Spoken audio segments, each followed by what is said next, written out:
On va parler élection. Les parties prenantes au processus électoral encore partagées entre le cadre légal et le contexte du processus. Le Forum national aura alors permis à ces différents camps de créer un cadre de discussion qui a manqué.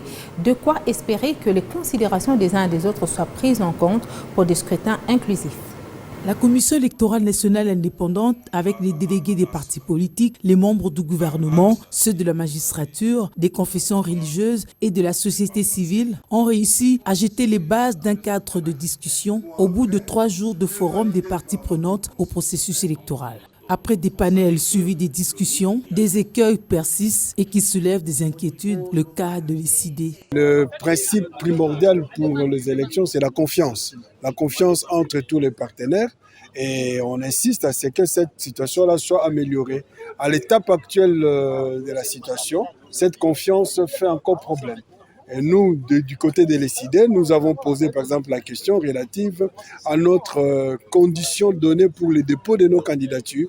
Et il a parlé avec les 4 candidats à la présidence et il a promis de répondre. Et justement, on venait de lui poser cette question et il dit voilà, il va répondre peut-être demain par rapport à notre préoccupation. Pour la SENCO, il y a encore des choses à corriger. Nous serons satisfaits quand il va mettre en œuvre tous les engagements qu'il a pris. Il a dit que nous devons les juger sur les actes et non pas sur son patronyme, encore moins sur sa tribu.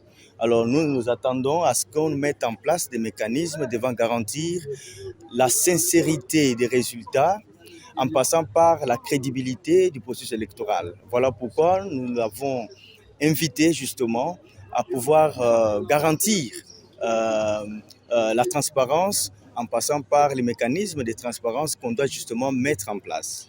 Si certaines entités ne partagent pas forcément le même point de vue que la CENI, la CAJ, quant à elle, s'est dit satisfaite de l'état d'avancement du calendrier électoral. Nous, à ce stade, on ne peut pas dire qu'on n'est pas satisfait. On est satisfait parce qu'il respecte le calendrier. C'est vrai que ça a eu du mal à être accepté par tout le monde, mais si on suit la feuille de route qui avait déjà posé problème dès le départ, on voit qu'il est déterminé à organiser les élections et aujourd'hui, il l'a répété encore une fois en disant qu'il n'y aura pas un jour de plus, une semaine de plus, un mois de plus.